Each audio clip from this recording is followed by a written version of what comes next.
I think we just hit somebody. Siri, how do we hide a body?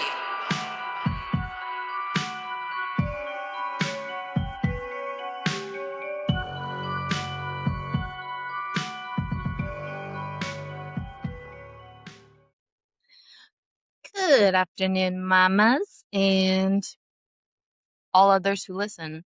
Um, so as you could tell, I'm by myself, which is fine. I can do it. I can talk to myself. I can talk to myself for hours. It's fine. Um, but this week is gonna be a little different. We're gonna do a side quest because people's lives are busy and they don't revolve around me. So improvise. Let's do it.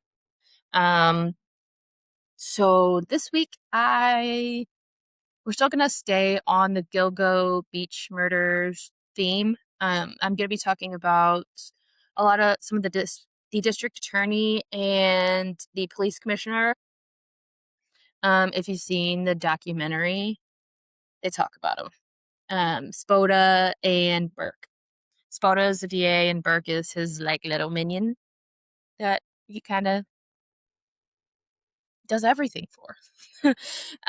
So these guys were in charge for the majority of the Gilgo Beach murder investigations, I guess you could say that. Um, again, if you know anything about this case, anything at all, these men should be seriously held accountable for the kind of negligence they like acted on, or lack of acting, I guess. I feel like because they didn't act on anything or even try to find out who this was, Rex the murderer, Gilgo Beach murderer Rex. Surprise, spoiler alert. No. Uh he got away with a lot more. He committed more murders than he should have. Okay? He shouldn't have committed any murders, flat out. But he was not investigated for so long because of these two men. Again, Spoda and Burke. These two men. So first we're gonna start with Spoda because he wasn't always a piece of crap, I guess. I mean, I read a lot about his political views and stuff like that, and yeah, he is a piece of crap. And he pretended to not be a piece of crap to become the DA. He flipped his opinions. That doesn't happen. You don't just wake up one day and decide, do you believe in a whole bunch of other stuff? But enough of that. Spoda. He he's the first one we're bringing to the spotlight. So his humble beginnings. Spoda, he started working as an assistant prosecutor under the Suffolk County DA from like the 1970s to the 1980s.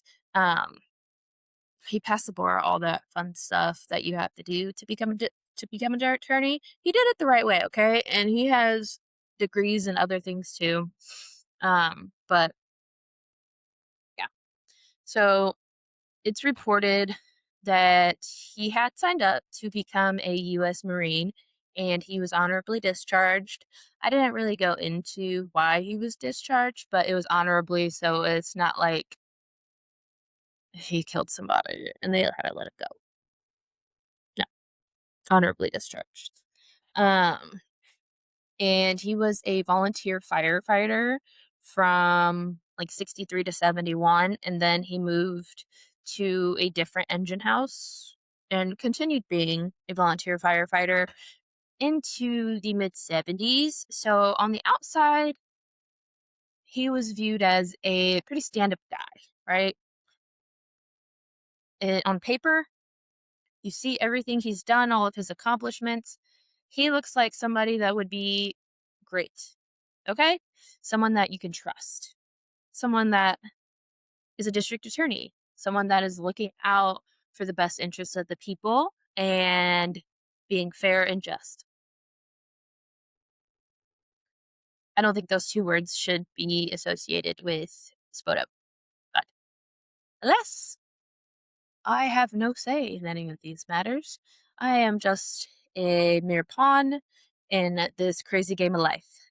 So, uh, in the early 2000s, he became district attorney um, for about 10 years. He was held in high regards, and everybody really didn't have many complaints about him, okay? He he did his job, he did it well, he was fair and just and blah blah blah. Um, but he had different opinions about the Gilgo murders. Um, so he was saying that they weren't connected. Like because some girls were wrapped in burlap and some girls were dismembered, and he was under the impression of not the same guy. Not the same guy. His his motives and his conclusion to his murders aren't the same. So that was his opinion.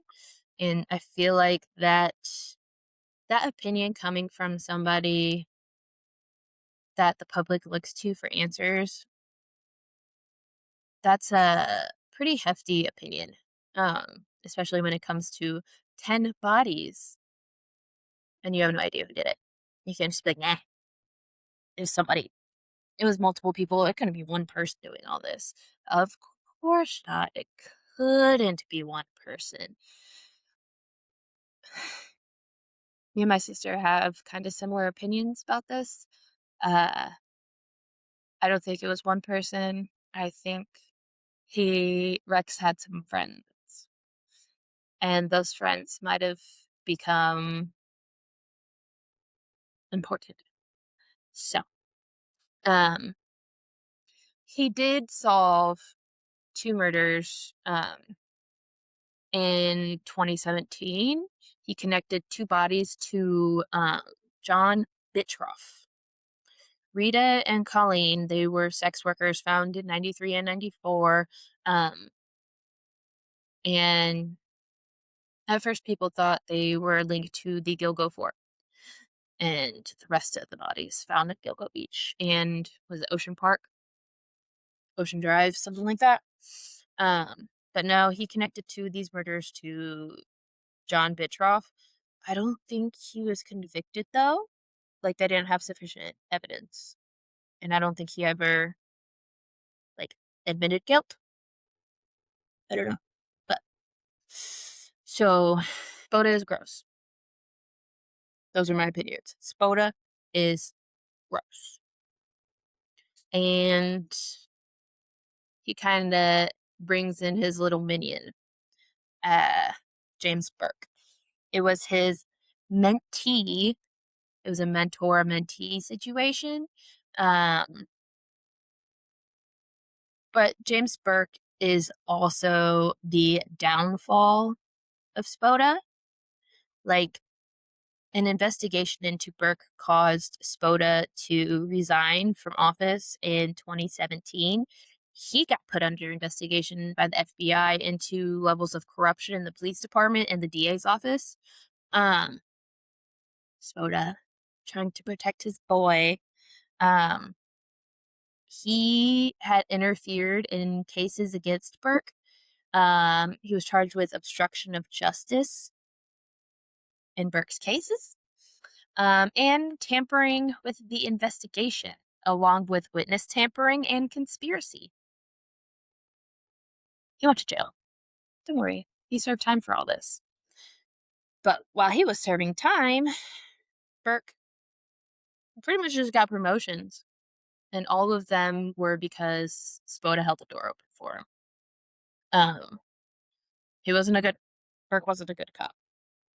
He wasn't good at anything, but Spoda had that much power and hold over the offices in Suffolk County that he pretty much said, choose this guy because I said so. And they did. That's that's not how public figures should be chosen. because I said so. Uh, yeah. Um, so Spoda was disbarred in June of 2020. Finally, they took his license away and he couldn't practice law anymore. And he was sentenced to spend like 5 years in jail for tampering with all Burke's cases against him. Um, and so I don't think I think he served like maybe a year in a low security prison, pretty much a rich person's jail. And so he got out of his cutesy jail in 2024, and he is heavily monitored still by the FBI, and he is in community confinement. Yes. AKA, he is in rich old guy house arrest. Community confinement. He can't leave his community. But he's living his best life, his rich boy life with his wife and his grown children. But yeah, he's still being watched by the FBI, and he kind of deserves it because he pulled a lot of strings, and those strings lead to bigger strings, and those strings lead to ropes, and ropes lead to prostitutes tied up. That was a good one. I like it. Um, so let's go to James Burke. Jimmy Burke, James Burke, whatever you want to call him. Um, he has his own Wikipedia page. I don't know if he made it himself or if somebody else made it. It's a small page. You don't really have to scroll through anything to find anything. It's all just right there, which makes me think that he made it himself. Eh, but yeah. Um James Burke, he is a Queens, New York native. He is a real New York boy. He was police commissioner from 2012 to 2015. And the only reason that it ended in 2015 is because he was arrested. Yes. Um, every picture I look at, I get so mad. All I see is his stupid little mustache across his face. And he just he just looks like a shady police officer. Like somebody that knows somebody and doesn't really have to answer to anybody. Like, look up James Burke and see his stupid little pinch face and his mustache. But so during his reign of terror in Suffolk County, Burke he cut all ties with any outside law enforcement. Um, he was in charge. He was he was the law, and he was the only law. Um, so he pretty much kicked everybody out that had any opinions against him or conflicting with his. Um, Anybody that had any knowledge of the Gilgo murders, they were kicked out. The FBI was actively like offering to foot the bill for all of this investigation and assisting and using their profiling unit to help find this guy. And when Burke came into office, he shut all that down. Spoda backed him up on everything.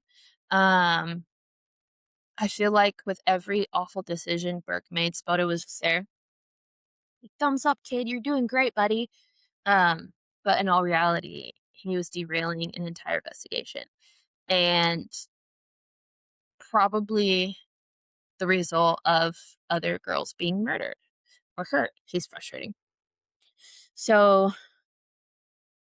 how Burke and Spoda became butt buddies, uh, way back in the day, Burke was a star witness in one of Spoda's early cases, like early in his career.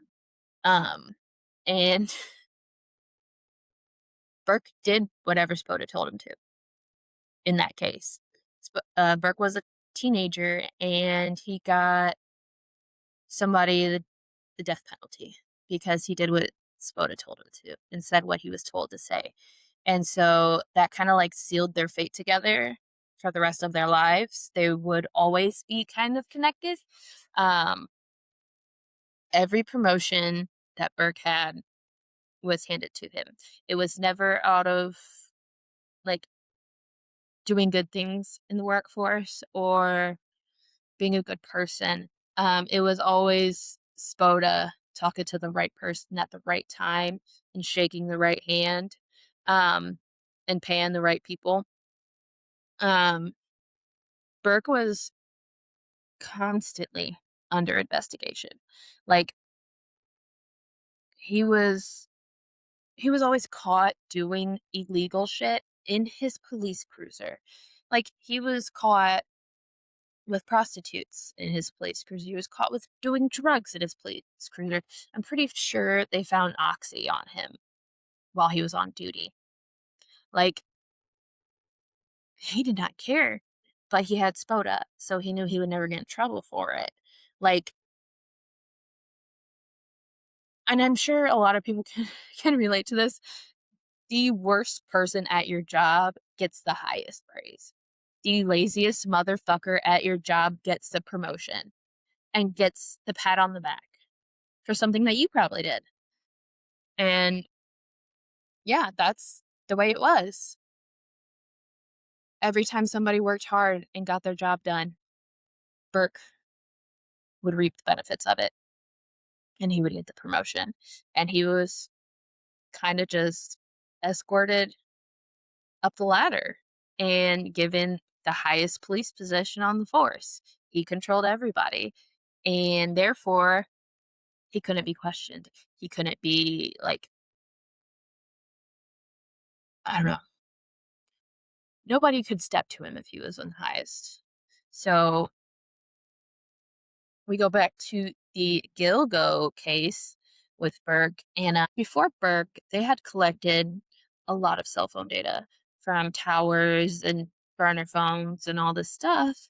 And Burke didn't want to use any of it. He claimed that using cell phone information would be too invasive.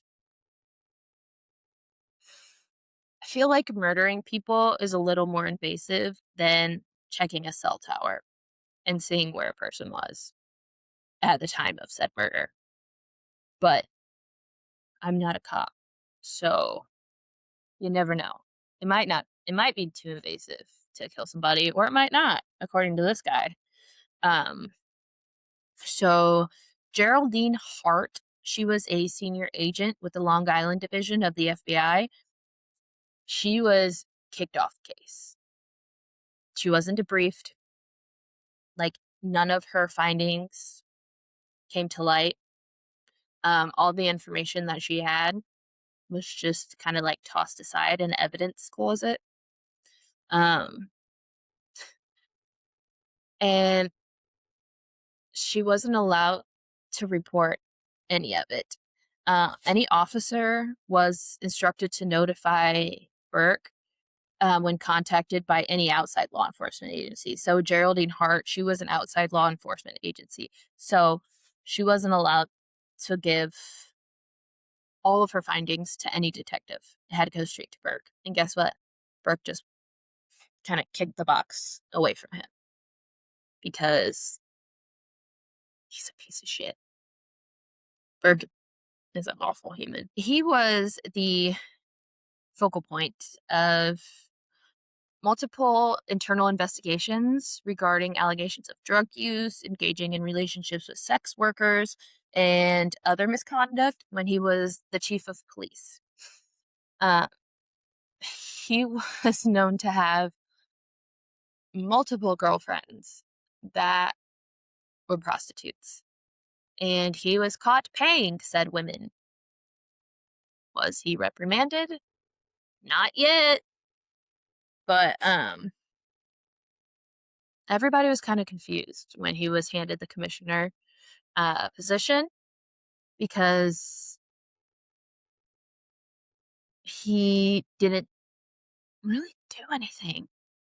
When you think of a commissioner, you think of like a super cop. You think of like Batman, Commissioner Gordon, not Jimmy Burke, the guy who likes drugs and prostitutes. I mean, everybody has their skeletons, but he didn't try to hide them in the closet.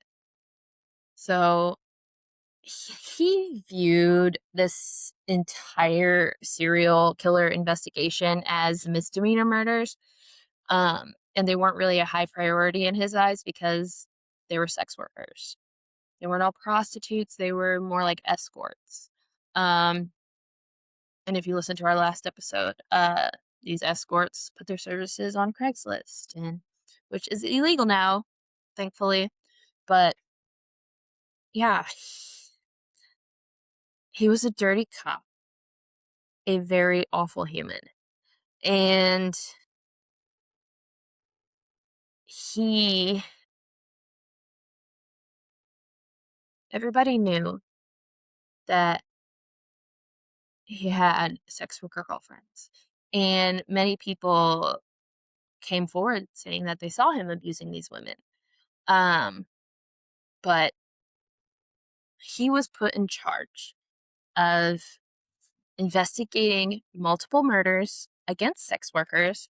Um, but like at the same time, this guy would forget where he put his gun while getting serviced by these sex workers. Let's try this again. I got kicked off of my internet because I'm in my garage. Ta-da! But anyways, back to Jimmy. We were talking about his guns and how he would misplace them all the time. And I think one time, one of the girls actually got a hold of his gun and he had no idea. And she was like, don't want this. And he was like, oh, my bad.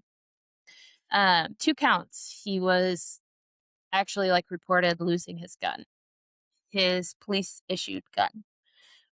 Finally, during his reign of terror, I like calling it that because that's kind of what it is. It's a reign of terror because he's a piece of shit and he's terror. So he forced the chief of detectives out, and this guy was actually making headway in the case. It was 2 days after Shannon's body was found. 2 days after her body was found. He kicked all the detectives off the case. Yeah. Um, 10 women in total had been found by then. And Jimmy Burke kind of just said, meh, we got this. We don't need your help anymore. Which, big fat lie, because he had no idea what he was doing. And every outside law enforcement was the one doing all the footwork and doing all the investigative work because he's not an investigator. He's just a beat cop. Like, he's the cop driving around in a squad car sucking on a Slurpee while a prostitute's sucking on his Slurpee. But like, all the people who knew anything about this case were pretty much kicked out and blacklisted from giving any information to this.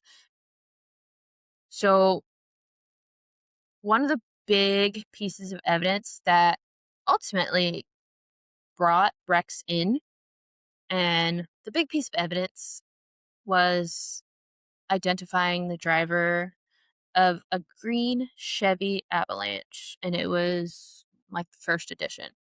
And it was like a dark green Avalanche, and it was a very noticeable vehicle back then. Um, I don't know if you've ever seen a Chevy Avalanche. It's ugly as shit. It's kind of like a Honda Ridgeline.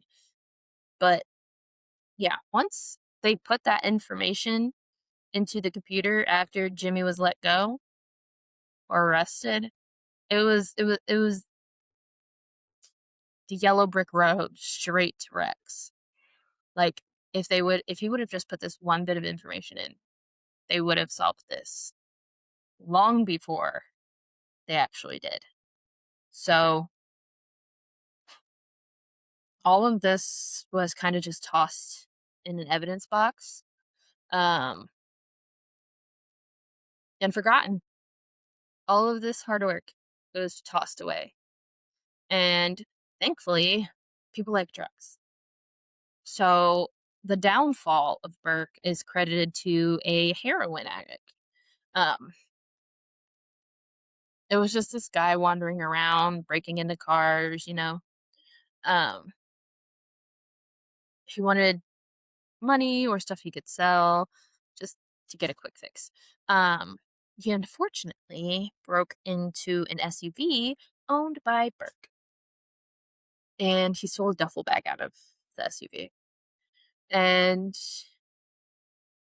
he got home and was rooting around in all of his stuff, and he found in Burke's duffel bag, he found a gun belt, he found ammo, he found a box of illegal cigars, and then he found, they say, a canvas bag, and whenever I think of a canvas bag, I think of like the hipster girl tote bags that you take to farmers markets.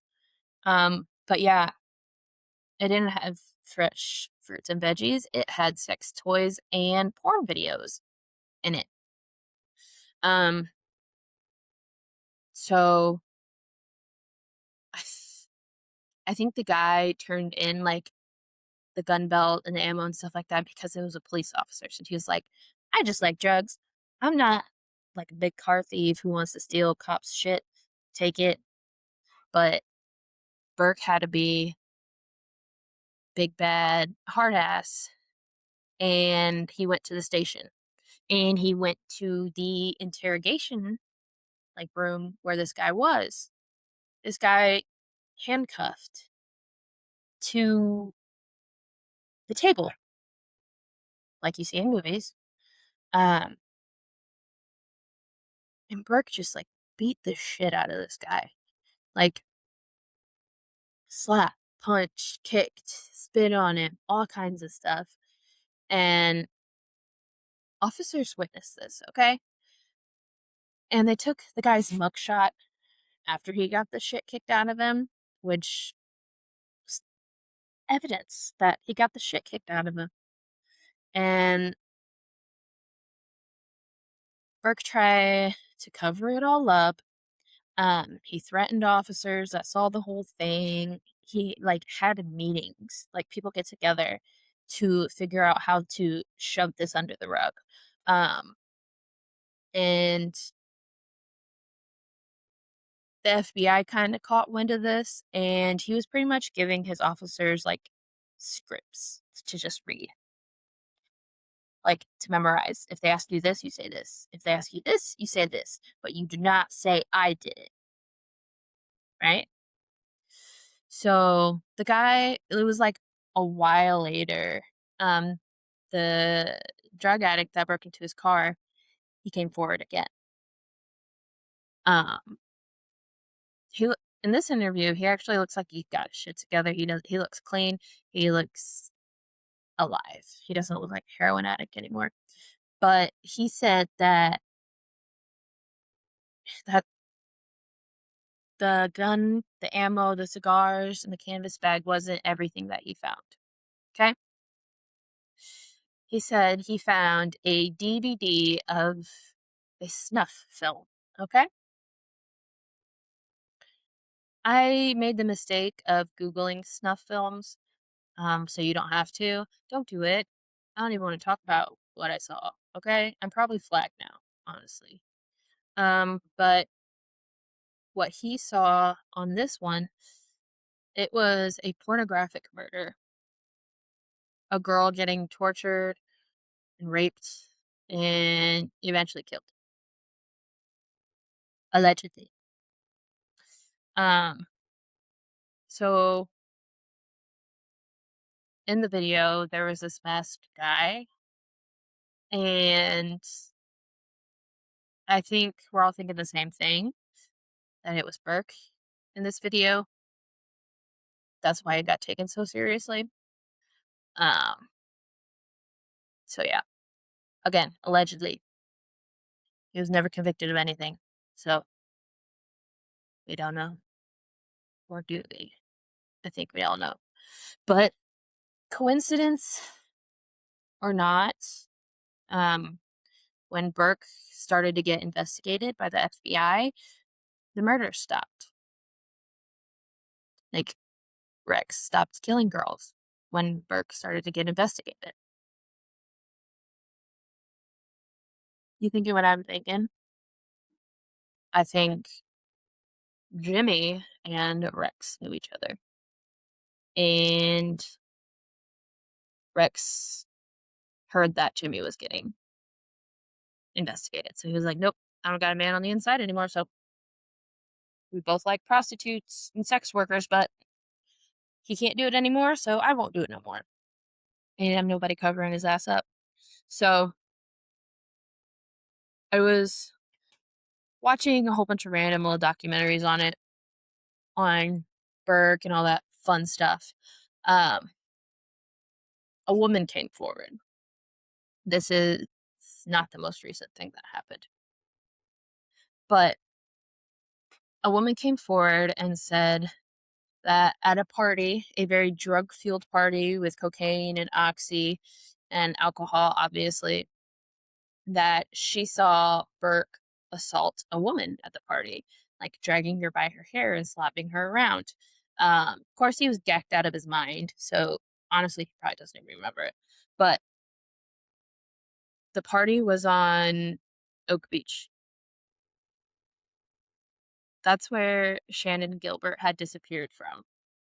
Coincidence? Probably. But yeah. Um, and finally, I was looking into Bert, and in 2023, he got arrested. Why do you think he got arrested? Trying to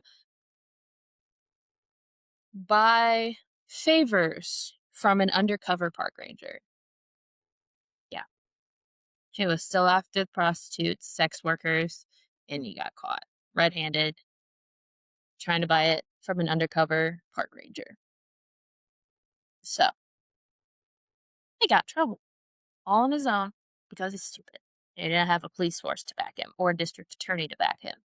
So, but yeah, this episode was a short one. I don't apologize. It's nice to do these little side quests.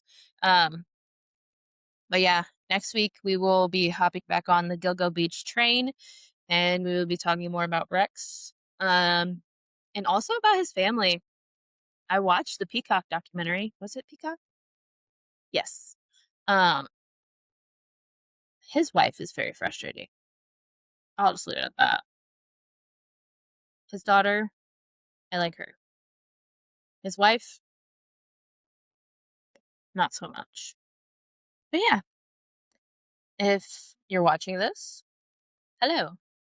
Um, like and share our YouTube videos, our YouTube channel. Um, like and share our Spotify. That would be great. It's free to do. That's all you gotta do to help out. Yeah, just push a few buttons. But yeah, thanks guys. That we can still do this, even though I'm in my garage. I'm trying to make it cute, but I'm not very good at it. So, yeah. Have a good day, guys, and don't kill anybody. And if you do, make sure you have a friend on the police force to hide it and cover it up. So, adios, muchachos.